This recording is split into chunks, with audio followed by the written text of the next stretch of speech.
In 2016, I lost my best friend and business partner. His name was Ryan. He was probably the coolest guy I've ever met. He had such a great, positive spirit about him. As an entrepreneur, he was always focused on being a job creator, on being able to support and supply for the families of his employees. I always looked to him as an example of who I wanted to become as an entrepreneur, as a business leader, as a job creator. I thought that was something to aspire to become, and it was an absolute honor to be able to work alongside someone who I looked up to just like him. He worked so hard. I really admired his hustle. So this is back in the day when I had no mentor. He was my very first. He was the first person who really believed in my abilities and who I could become. We would spend late nights up working, chatting, figuring out problems to solve. And man, the money was great. But what I started to love was the impact we were able to have. To be able to look at our business and say, wow, look at how much income we had. Look at how much money we have to play with. Look at what we have as resources behind us to do the next thing. Look at the autonomy we have as leaders within this business to be able to pick the next projects. And we like to have fun. So we like to build projects that incorporated our community and built these really awesome places for people to be and become. It was an amazing, amazing time when we got to work together. But then one day, I got a call that he had passed away. He just didn't wake up one morning. And I knew it. I had been feeling this intense feeling for weeks beforehand that something wasn't right. Ryan was getting sick. He was burning out. Like, it was physical burnout, but he wasn't realizing it. But because he had been working 24/7 for years, he had been neglecting his own health. He had been self-medicating in order to deal with his mental health because he never gave himself a break. His mentality was that success came from the work you put in. And so he put in the work, and the success came with it. So it became a self-fulfilling prophecy for him. So he never, ever wanted to take a day off. I remember he'd go on these vacations and he'd give me this list of all the things he was going to finish, all the tasks, all the work things he was going to finish on the vacation. Not beforehand, not after. He would plan great places to go just so he could enjoy the view while he worked. So he sacrificed his personal, mental, and physical health. The relationships around him, I noticed, had completely crumbled.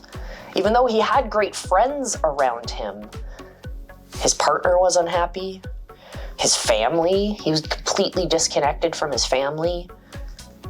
He always wanted kids. Like, he wanted to get married and he wanted kids, and he was at that time in his life, that phase in his life, and he wasn't able to find that right match because he devoted every moment of his time to his business. And that was a really harsh reality. Knowing that I was going in the same direction as him.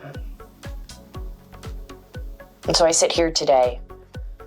I just devoted the last few months to putting together all of these principles that have led to success. I've seen people burn out. I've seen people burn out to the point of death when I tell you Ryan's story. And that's nowhere I want you to be. As an entrepreneur, you have a calling to do something bigger, to have that impact for your family, for yourself, for your legacy.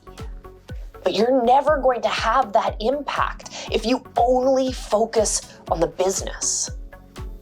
We have to look at having well-rounded success. It's kind of like your wheel in your journey to the top of your mountain.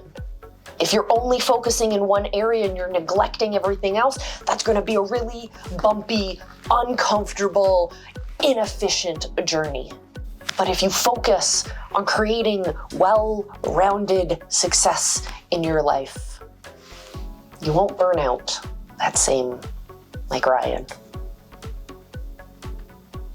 You'll keep going because you'll be building momentum behind you. You'll be building what works behind you.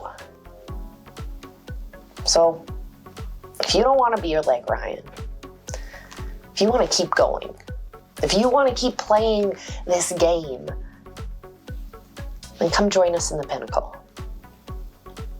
Consider it your community, your family of people to build you up and keep you there.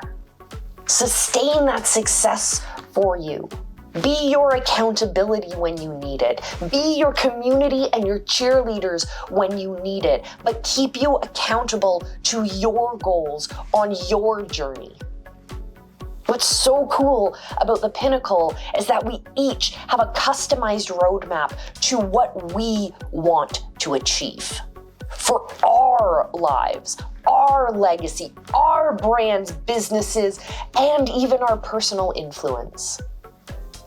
But we're all on these journeys together. I love it. It's not a cookie cutter formula. And that, I think, is so important. It's not about rinsing and repeating what works. It's about picking and choosing the strategies and the tactics that will work for you in your circumstances, with your resources, with your community, with your brand or business, with your family. Oh, I love it. So consider this your personal invitation. Check out the links in the comments below. And I cannot wait to see you in the Pinnacle.